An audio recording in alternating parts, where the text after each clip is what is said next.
최근에 한국 드라마 중에 굉장히 많은 인기를 끈 드라마가 있습니다. 폭삭 소가수다라는 드라마인데요.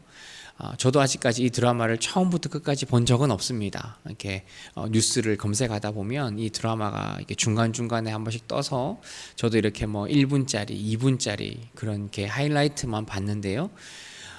이 내용을 보니까 어렸을 때 만났던 한 커플이 가난하지만 열심히 살고 또 자녀를 낳고 또 가족 안에 서로 사랑하며 자녀를 키우고 결국에는 또 어른이 되어서 노인이 되어서 또 그 마지막을 보여주는 그런 드라마인 것 같습니다. 보니까 많은 사람들에게 감동도 주고 재미도 주고 또 뭐 이렇게 사람마다 깨닫는 그런 교훈이 있는 그런 드라마가 아닐까 생각을 해봅니다.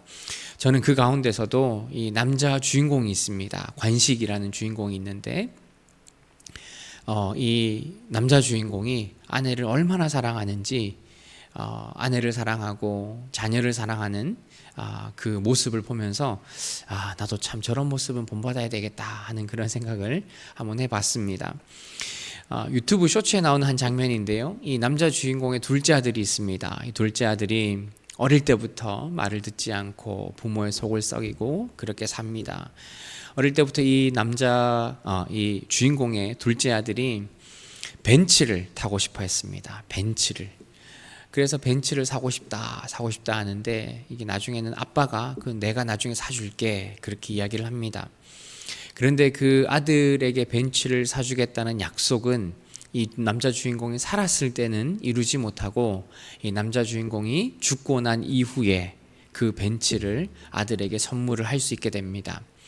이 주인공은 죽었기 때문에 이 한 동네에 살던 이 사돈 어른이 그 벤츠를 이 사위에게, 이 남자 주인공의 아들에게 갖다 주면서 너 아빠가 이런 말을 남겼어 라고 하면서 한 말이 넌 멋있게 살으래, 넌 이런 말을 남깁니다.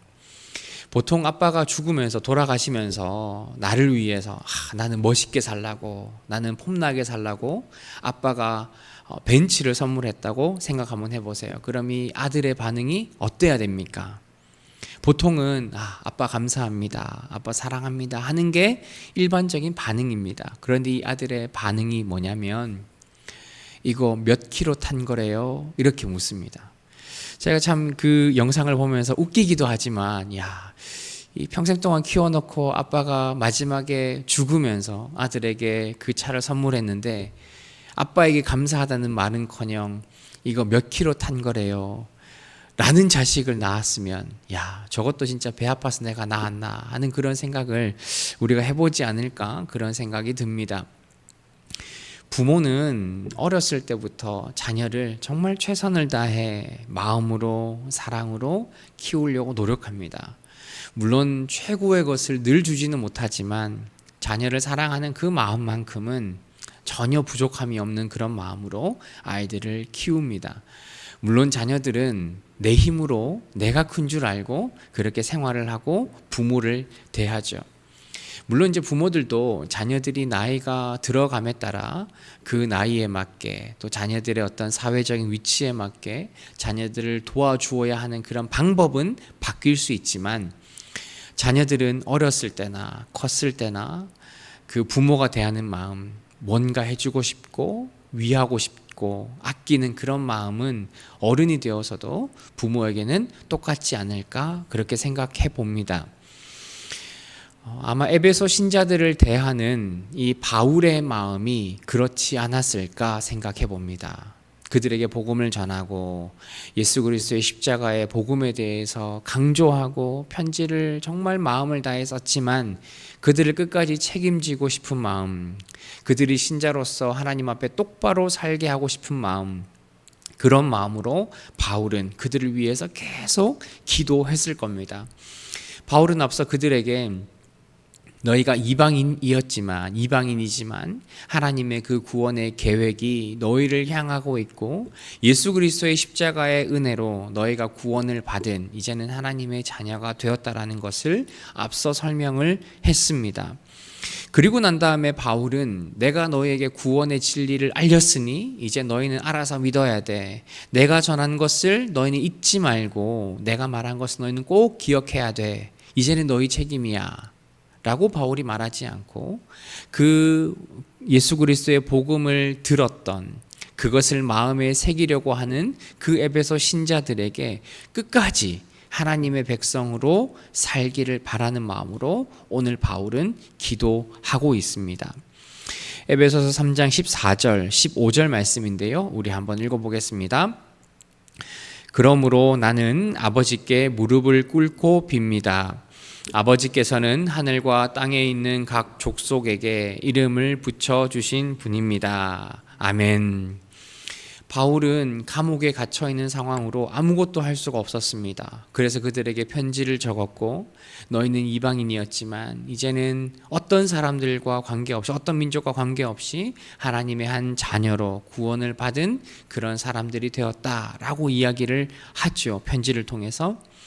그리고 바울은 그들을 위해서 기도하는데요.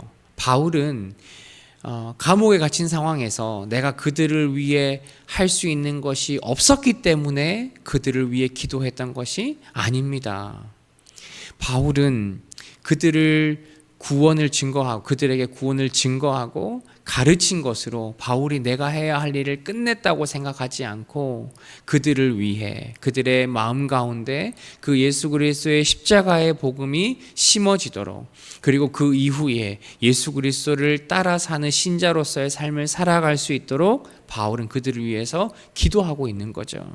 그러니까 바울이 그들과 멀리 떨어져 있기 때문에, 그들에게 갈 수 없기 때문에 기도라도 해서 그들의 마음이 움직이기를, 그들의 마음이 단단해지기를 바랬던 것이 아니라, 아마도 바울은 그들을 찾아가고 그들을 위로하고 또 만나서 권면할 수 있었다 하더라도 바울은 그들을 위해서 계속해서 기도했을 겁니다. 왜 그랬을까요? 바울은 왜 그들을 향해 복음을 가르치는 것으로 끝내지 않고 멀리 떨어져서라도 계속해서 그들을 위해 기도한다고 할까? 그것은 구원의 복음이 가르침으로 이해되는 것이 아니기 때문입니다. 우리가 성경을 통해서 하나님의, 그리고 예수 그리스도의 그 십자가의 복음을 눈으로 읽고 예배 시간을 통해 그 복음을 전해 듣고 함께 말씀을 나누는 그 시간을 통해 우리가 배우고 있지만, 배우고 가르치는 그 시간만을 통해서 예수 그리스도의 십자가가 우리 마음에 다가와서 믿음으로 바뀌는 것이 아니기 때문인 거죠. 하나님의 구원은 구약 때부터 약속되었고 예수님의 십자가를 통해 그 구원이 이루어진 것은 맞지만, 그 진리의 복음이 사람에게 들어가고 받아들여지고 그것이 구원의 믿음으로 고백되어지는 것은 성령께서 하시는 일입니다. 바울이 구원의 진리를 하나님을 대신해서 선포했지만, 그 바울이 전한 그 구원의 진리가 각 사람에게 하나님을 향한, 예수님을 향한 그 믿음으로 변화되는 것은 성령께서 하시는 일입니다. 그렇기 때문에 바울의 선포가 그냥 그들에게 가르치고 알리는 것으로 그가 해야 할 일을 다 한 것이 아니라, 바울은 그들의 믿음을 위해, 그들이 영원한 생명을 가지기 위해 바울은 끊임없이 그들을 위해 기도해야 했던 거죠. 그렇기 때문에 저와 여러분들은 우리 스스로를 위해 반드시 기도하셔야 됩니다. 지금 내가 예수 그리스도를 믿는다고 고백하고 있지만, 내가 예수 그리스도를 믿는다고 고백하는 것으로 우리의 신앙이, 우리의 구원이 다 끝난 것이 아니기 때문에 우리는 날마다, 그리고 우리가 하나님 앞에 가는 그날까지 우리의 구원이 흔들리지 않도록, 하나님을 향한 믿음이 고백될 수 있도록 저와 여러분들은 우리 스스로를 위해 기도해야 하는 거죠. 구원의 진리가 내가 이해했어. 나는 이제 믿어. 내가 그렇게 내가 논리적으로, 내 머리로, 내 감정으로 내가 고백한다고 해서 그것이 내 것이 되는 것이 아니기 때문이죠. 그것은 오직 성령을 통해서만 저와 여러분에게 믿음으로 고백되어지고 또한 영원한 생명이 주어지는 하나님의 일이기 때문입니다. 요한복음 16장 13절인데요. 우리 한번 읽어보겠습니다. 요한복음 16장 13절입니다. 그러나 그분 곧 진리의 영이 오시면 그가 너희를 모든 진리 가운데로 인도하실 것이다. 그는 자기 마음대로 말씀하지 않으시고 듣는 것만 일러주실 것이요 앞으로 오는 일들을 너희에게 알려주실 것이다. 아멘.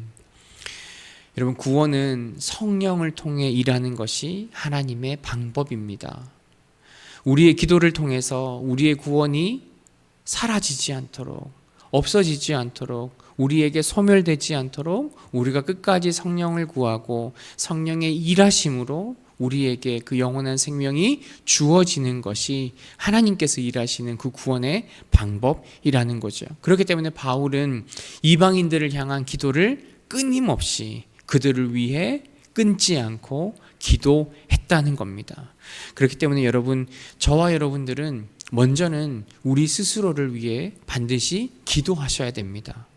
내가 얼마나 오랫동안 교회를 다니고 예수를 믿었고 나는 지금 내 마음 가운데 하나님을 향한, 예수 그리스도의 십자가를 향한 확실한 믿음이 있다라고 내가 스스로 장담할 수 있다 하더라도 저와 여러분들은 하나님을 향한 그 믿음이 성령을 통해서 나에게 고백되어지도록 저와 여러분들은 반드시 기도하셔야 합니다.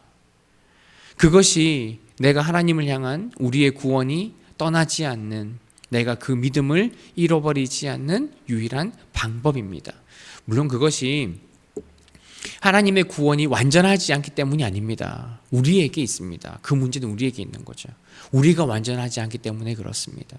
우리가 죄 가운데 흔들리기 때문에 그렇습니다. 우리가 문제를 만나면 하나님을 향한 그 믿음이 약해지고 하나님을 향한 마음이 돌아서기 때문에 그렇습니다. 그렇기 때문에 저와 여러분들은 내가 끝까지 하나님을 향한 그 믿음, 예수 그리스도의 십자가를 향한 그 믿음이 사라지지 않도록 성령께 의지하는 기도가 저와 여러분에게 반드시 필요하다는 것을 저와 여러분들이 기억하셨으면 좋겠습니다.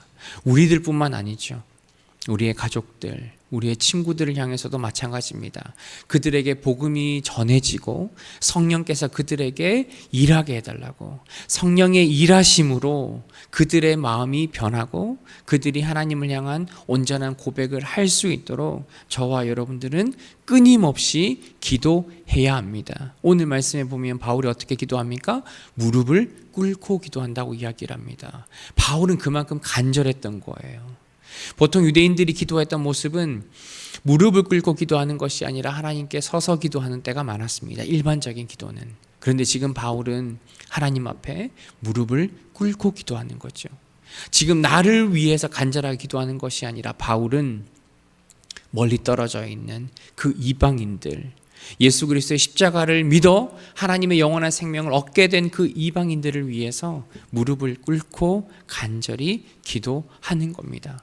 여러분, 이번 한 주간 바울처럼 우리도 우리 자신을 위해서, 또한 우리의 가정을 위해서, 우리의 공동체를 위해서 간절히 기도하시는 저와 여러분이 되기를 소망합니다.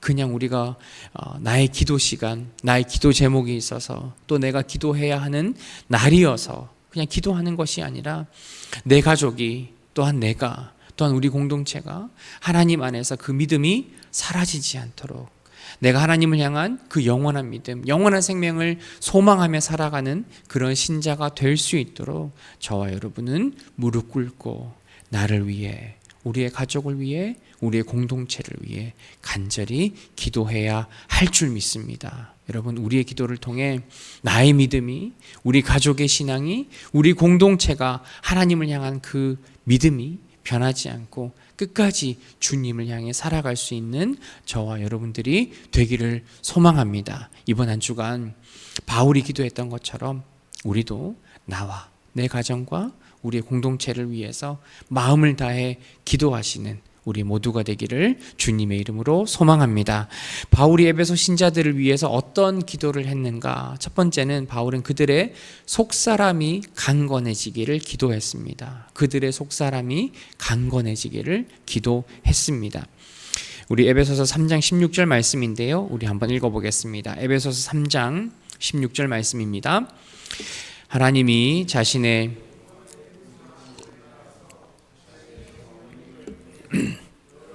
사람의 능력으로 강건해지도록 해주시기를 빕니다. 아멘.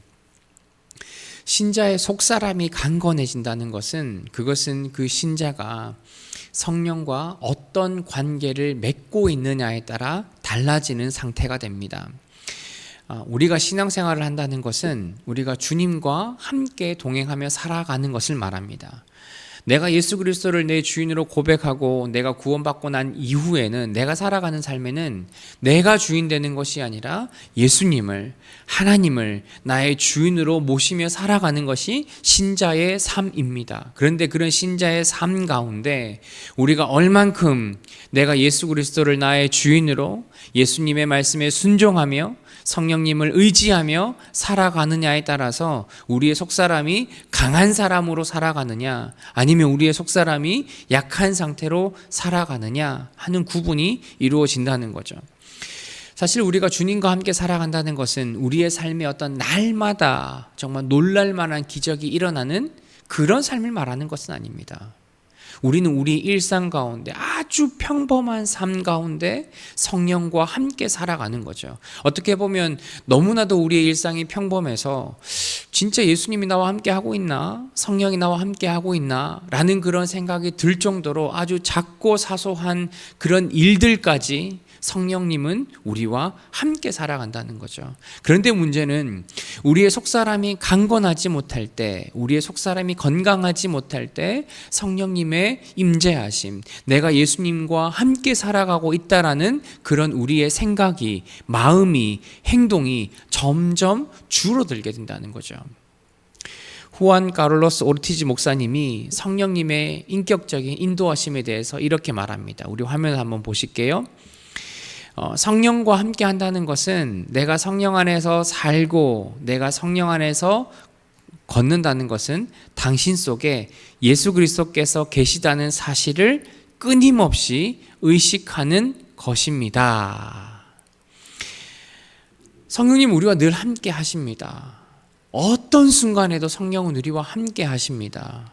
그런데 우리가 하나님의 말씀을 따르지 못하고 하나님의 말씀을 거스르고 내가 죄를 짓는 그 순간에는 성령께서 나와 함께 하고 있다는 것을 우리가 잊어버리게 되는 거죠. 성령이 처음부터 나와 함께 하지 않기 때문에 내가 죄를 짓는 것이 아니라 내 속사람이 강건하지 못할 때 내가 하나님의 말씀에 따라가지 못하고 지금 성령께서 내 생활하는, 내가 말하는, 내가 행동하는 것을 바라보고 있다는 것을 내가 순간적으로 인식하지 못할 때 우리는 그 순간 죄를 짓게 되는 거죠. 성령과 함께 살아가는 것은 우리의 늘 일상적인 우리의 모든 삶에서 성령과 함께 살아가는 겁니다. 내 삶에서 얼마나 성령님을 의식하고 내가 성령과 함께 있다라는 것, 내가 성령께서 인도하는 대로 내가 순종하느냐, 순종하지 않느냐 그 정도의 차이만 있는 것이지 성령은 우리와 늘 함께 있다라는 겁니다. 그러니까 지금 바울이 말하고 있는 이 속사람이 강건하기를 바란다는 것은 신자인 우리가 삶을 살아갈 때에 성령을 의지하고 성령께서 말씀하시는 성경을 통해 우리에게 이야기하시는 그 하나님의 말씀에 대하여 순종함으로 따라감으로 반응하는 삶을 살아갈 것을 오늘 저와 여러분들에게 기도하고 있는 거죠. 속사람이 강한 사람은 성령이 명령하는 것에 바로바로 순종하는 모습을 보이는 사람입니다. 사도행전 8장에 보면 빌립이 성령의 인도하심을 따라 순종하는 그 모습을 보여줍니다. 그가 하루는 주님의 천사가 빌립에게 저기 있는 광야로 가라 그렇게 이야기를 합니다. 뜬금없이. 그러자 빌립이 이 천사의 말대로 광야로 갑니다. 광야로 가보니까 거기 이집트 여왕의 신하가 있는 거예요. 그러니까 또 성령이 그에게 말합니다. 그에게 가까이 다가서라. 빌립은 그 사람을 한 번도 보지 못했고 아무런 연관이 없는 사람인데도 성령의 명령을 따라, 성령의 인도하심을 따라 빌립은 그 사람에게 다가가게 되죠. 그리고 그 사람이 읽고 있던 이사야서의 그 말씀을 이야기를 해줍니다. 풀어서 설명해 줍니다. 지금 이 성경이 말하고 있는 것은 예수 그리스도를 말하는 것인데 하면서 그에게 예수 그리스도의 십자가의 복음을 증거하죠. 그리고 그에게 침례를 베풀게 됩니다. 빌립은 성령이 그에게 하는 이야기에 대하여서 곧바로 순종하고 그 명령이 어떤 것이든지 즉각적으로 순종하는 모습을 보였습니다.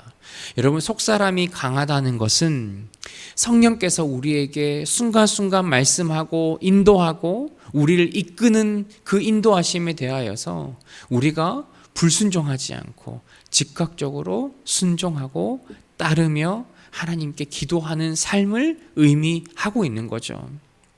여러분, 우리의 삶을 한번 보시면 분명히 그렇게 행동하고 말하고 우리가 생각하는 것이 성령께서, 하나님께서 원하지 않는 것이라는 것을 우리가 알면서도 우리가 그런 행동을, 그런 생각을, 그런 말을 내뱉을 때가 있습니다.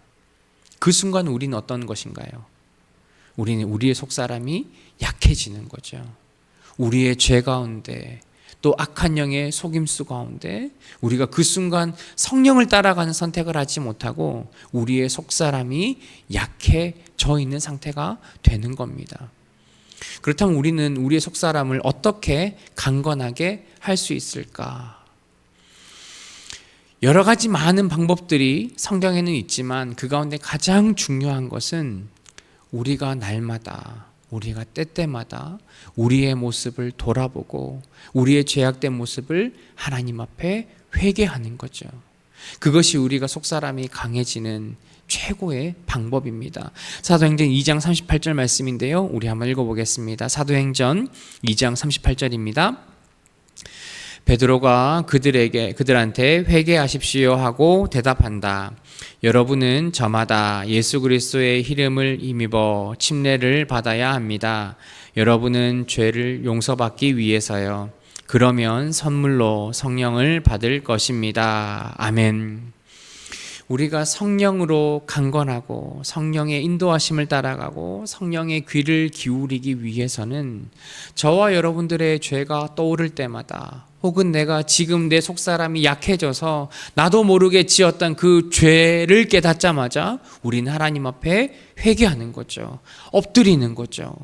우리가 죄로부터 돌아서게 해달라고, 내가 이러한 생각을, 이러한 행동을, 이런 죄를 내가 짓지 않게 해달라고, 내가 성령의 음성에 민감하게 해달라고 저와 여러분들이 회개하는 겁니다. 여러분, 그것이 우리가 성령의 음성에 귀를 기울일 수 있는 최고의 방법이 됩니다. 그리고 다쳤던 우리의 마음들이 성령께로 열리는, 변화되는 그런 일들이 우리의 회개를 통해서 일어나게 되는 거죠.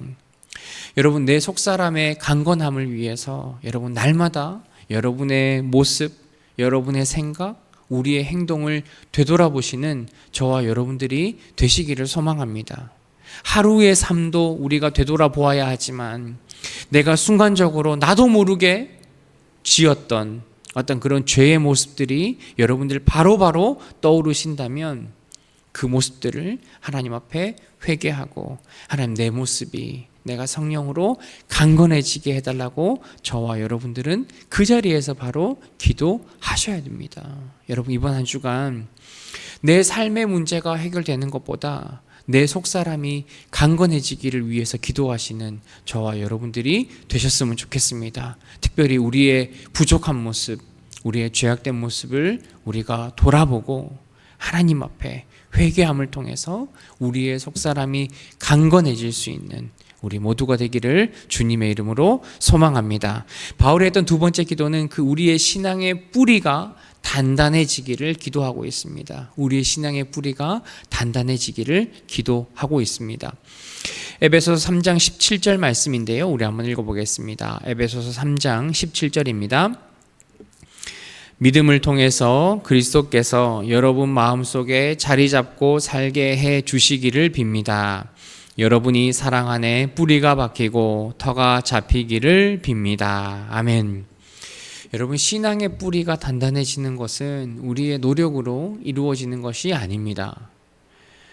우리가 다른 것들은 내가 어떠한 노력을 하고 내가 그것들을 단단하기 위해서 내가 어떤 좋은 재료를 쓰고 내 마음을 잘 단단하게 가지고 내가 그것을 위해 노력하면 되지만, 우리가 구원을 얻고 예수님을 향한 그 우리의 신앙의 뿌리가 단단해지는 것은 그 모든 시작이 예수 그리스도라는 것을 저와 여러분들은 기억하셔야 됩니다. 지금 바울이 우리 마음속에 예수님이 자리 잡게 해달라고 하는 이 표현은 예수님이 잠깐 왔다가 떠나가고 내 가운데 예수님이 떠나간 걸 우리가 깨달으면 또 예수님이 오게 해달라고 기도하는 것이 아니라, 사실 이 표현은 예수님이 한번 우리에게 왔으면 예수님은 우리와 영원히 함께하는 분이라는 것을 바울은 이야기를 하고 있는 겁니다.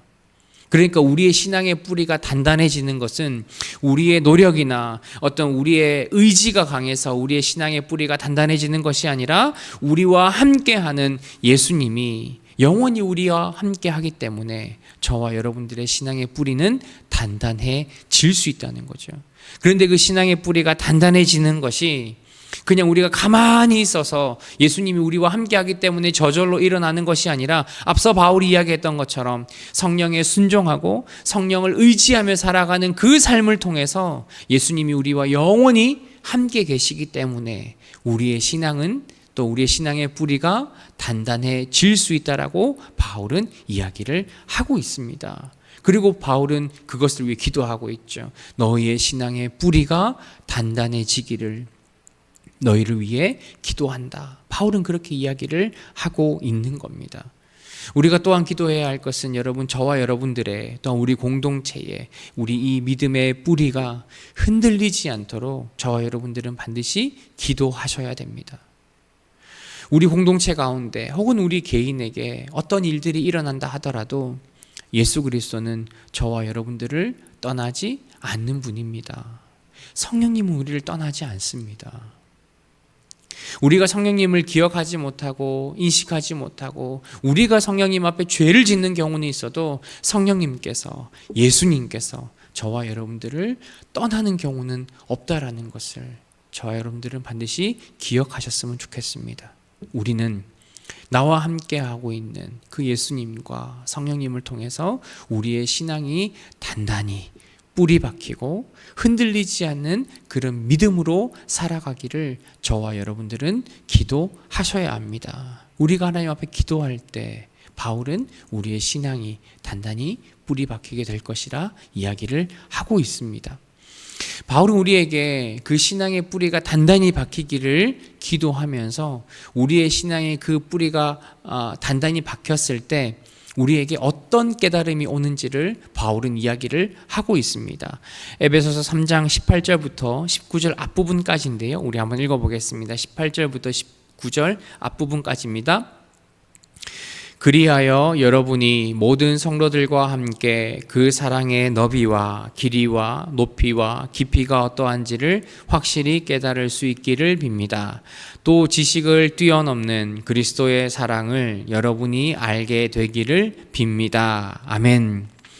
바울은 우리가 예수님으로부터, 예수님이 우리와 함께 하심으로 우리의 믿음이 단단하게 뿌리 박히게 될 때 예수님의 사랑이 얼마나 큰지를 그 신자들이 깨닫게 된다고 이야기를 하고 있습니다. 그런데 지금 성경의 표현을 보시면 마치 바울은 예수님의 그 사랑을 우리가 측정할 수 있는 것처럼 이야기를 합니다.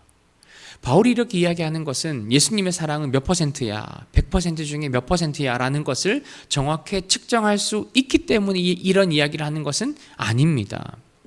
여러분, 사람의 사랑도 우리가 숫자로 또 뭐 어떤 평가로 우리가 측정할 수가 없는데 예수님의 사랑을 우리가 어떻게 판단하고 측정할 수가 있겠습니까? 그건 불가능한 일이죠. 그럼에도 바울은 지금 이 에베소 교회 그리고 주변 교회들을 어렵게 하고 있는 그 영지주의자들 때문에 지금 이 표현을 쓰고 있는 겁니다. 이 사람들은 구원을 얻는 것이 예수 그리스도의 십자가를 통해 구원을 얻는 것이 아니라 어떤 신적인 계시, 어떤 직접적인 그 계시의 어떤 그 지식을 깨달음을 통해서 구원을 얻는다고 주장하는 사람들이 이 에베소 교회와 주변 교회들을 어렵게 하고 있었습니다. 육체로부터 내가 깨달음을 얻어야지 내가 이 육신 가운데 묶여 있는 것이 해방되어지고 내가 그 신적인 깨달음을 알게 되고 어떤 직접적인 신의 계시를 받게 될 때 내가 육체로부터 해방되어서 우리가 구원을 얻는다라고 주장하는 사람들이 계속해서 교회를 힘들게 했습니다. 야, 너희들 그런 깨달음 없지. 야, 너희는 신적인 계시 없지. 그럼 니네 구원받은 거 아니야. 그런 공격을 계속 받고 있던 겁니다. 바울은 지금 그들에게 그 예수 그리스도의 사랑은 사실은 측량할 수가 없을 정도로 예수님의 사랑은 크다는 것을 바울은 역설적으로 강조하기 위해 이 표현을 하고 있는 거죠. 여러분, 예수님의 사랑이 얼마나 클까요? 우리는 예수님의 사랑이 얼마나 큰지를 알기를 바랍니다. 예수님의 사랑이 얼마나 큰지를 알면 우리가 그에 맞게 이 정도는 내가 딱 해도 괜찮은데 이 정도면 하나님은 여전히 나를 사랑하겠지? 우리가 그것을 판단할 수 있기 때문에 그렇죠. 자꾸 벗어나려고 그래요. 내가 하고 싶은 일들을 더 많이 하려고 합니다. 그리고 그 어떤 예수님의 사랑이 닿는 부분까지 하려고 그래요. 그건 우리의 죄 때문에 그런 거죠. 그런데 예수님의 사랑은 우리가 깨닫지 못합니다. 알 수가 없습니다. 그 크기를. 여러분, 지구가 둥근다는 건 여러분들 아시죠? 근데 여러분, 우리가 일상생활하면서 걸어다니고 차를 타면서 지구가 둥글기 때문에 우리가 미끄러져 넘어진 적이 있습니까? 아마 그래서 넘어진 적은 한 번도 없을 겁니다. 우주에서 보면 우리가 살아가고 내가 살아가는 그리고 내가 밟고 있는 이 땅은 둥근 게 아니라 그것을 현미경으로 확대해서 보면 그것은 마치 평평한 것처럼 되어 있습니다.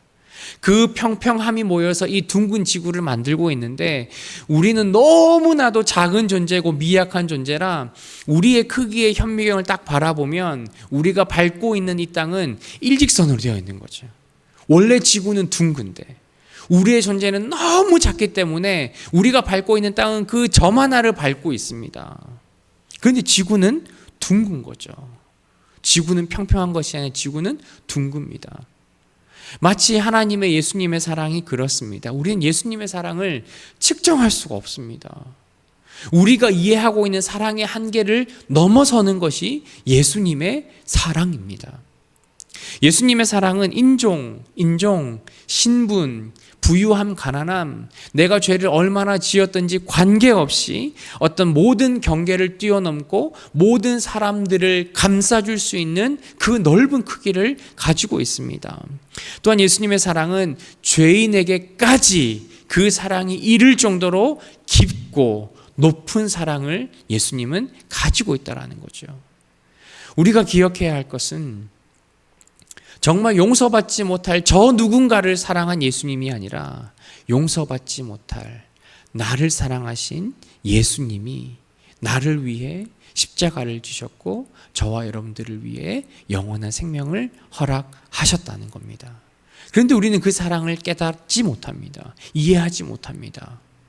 그냥 단순한 사랑이 아니죠.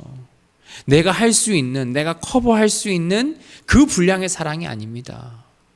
바울은 신자들에게 그 사랑이 너희 공동체를 통해서 예수 그리스도의 사랑이 깨달아지기를 바울은 지금 기도하고 있는 거죠. 바울은 너희 개인이 너희 각자가 예수 그리스도의 사랑을 알면 좋겠어. 그 사랑을 깨달으면 좋겠어. 라고 말하지 않습니다. 너희 공동체 모두에게, 너희 신자들 모두에게 예수 그리스도의 사랑이 깨달아 알기를 원한다고 이야기를 하고 있습니다. 바울이 그 공동체를 통해 예수 그리스도의 사랑을 깨달아 알기를 바랬던 것은 여러분, 예수님의 사랑은 나 혼자서 그 예수님의 사랑을 받을 수가 없기 때문입니다. 나 혼자서만 신앙생활하고 있는 하나님 앞에 나 혼자서 예수님의 사랑을 우리가 받을 수 있는 기회가 없기 때문이죠. 그 예수님의 사랑이 누구를 통해 드러나게 됩니까? 우리의 공동체를 통해 드러나게 되는 거죠. 여러분, 우리가 받는 사랑은, 예수님을 향한 사랑은, 우리의 구원, 성경에 나와 있는 그 예수 그리스도의 십자가의 사랑을 우리가 깨달아 알지만, 그것이 정말 나에게 그 예수 그리스도의 사랑으로 실현되고 실천되고 내가 이해할 수 있는 그 사랑의 모습으로 받아들여지는 것은 저와 여러분, 우리의 공동체를 통해 예수님의 사랑이 전달되는 거죠. 우리의 가족을 통해서, 우리의 친구를 통해서, 우리의 공동체를 통해 그 사랑이 깨달아지는 겁니다. 왜냐하면 예수님의 그 사랑을 직접적으로 알기에는 우린 너무나 미약한 존재이기 때문이죠.